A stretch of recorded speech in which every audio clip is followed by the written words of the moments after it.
আর কয়েক মাস পর বিহার বিধানসভার ভোট, তার আগেই খেলা জমে গেছে। কিভাবে? কারণ দল বদল করা শুরু হয়ে গেছে, দল ছাড়তে শুরু করেছেন বেশ কিছু নেতা। আর এখানে কপাল খারাপ জেডিইউ তথা এনডিএর, তার কারণ জেডিইউর দুজন খুব দিগ্গজ, খুব পুরনো নেতা, তারা দল ছেড়ে দিয়েছেন। এ নিয়েই আমরা আলোচনা করব। নমস্কার, আপনারা দেখছেন কলকাতা টিভি, আর আমি আপনাদের সঙ্গে নিমাই পান্ডা। এসআইআর নিয়ে রীতিমতো চাপে রয়েছে জেডিইউ এবং এনডিএ, এবং নীতিশ কুমারকে মুখ্যমন্ত্রী হিসেবে চাইছেন না অনেকেই, অন্তত শরিক দলগুলি। চিরাগ পাসওয়ান থেকে শুরু করে জিতন রাম মাঝি প্রত্যেকেই প্রতিবাদ করছেন। এবং যখন কারা কত আসন ভোটে লড়বে তা নিয়ে রীতিমতো টানাটানি শুরু হয়েছে, তখনই দুজন বিশিষ্ট নেতা, একজন হলেন দশই চৌধুরী, যিনি বিহার থেকে বিহারে তিনি তিনবারের বিধায়ক এবং একবার সাংসদও হয়েছিলেন। চন্দ্রশেখরের মন্ত্রিসভায় তিনি মন্ত্রীও ছিলেন। আর অন্যজন হলেন ভুবন প্যাটেল, তিনি সমতা পার্টির প্রতিষ্ঠাতা সম্পাদক এবং পূর্ব ও পশ্চিম চম্পারণ জেলায় তিনি পার্টির অধ্যক্ষও ছিলেন।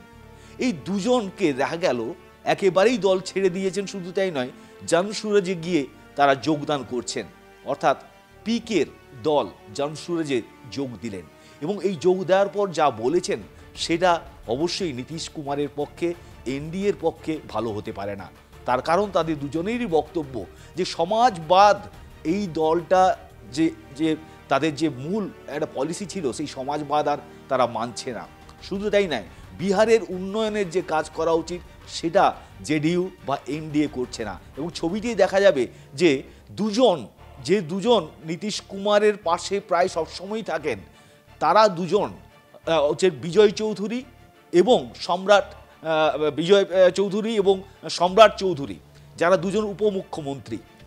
তারা দুজন এই যে নীতিশ কুমারকে চালনা করছেন। ফলে নীতিশ কুমার আর নিজে থেকে দল বা সরকার চালাচ্ছেন না। এবং শুধু তাই নয়, যে ঘটনা, যে অভিযোগ আরও তারা করছেন যে মাঝে মাঝেই পুরো সেন্সে থাকেন না নীতিশ কুমার, বয়স হয়েছে, অসুস্থ হয়েছেন, এবং তার ফলে বিজেপির দুই উপমুখ্যমন্ত্রী মূলত চালনা করছে এই সরকার।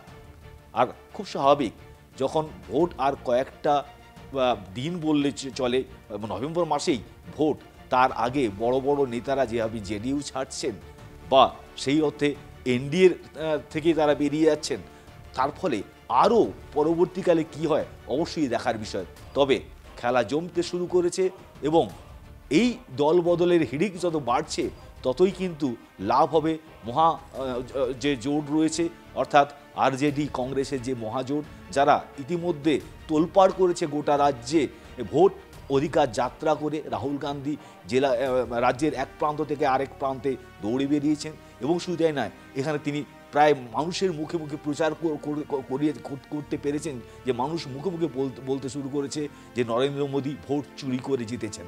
ফলে সবটাই এখন একটা এমন সমীকরণ তৈরি হচ্ছে। আর সেই সময়ে দুই নেতা যেভাবে জেডিইউ ছেড়ে জনসুরজে যোগদান করলেন, তা কিন্তু জেডিইউর পক্ষে খুব একটা ভালো হবে না বলে মনে করছেন রাজনৈতিক বিশেষজ্ঞরা।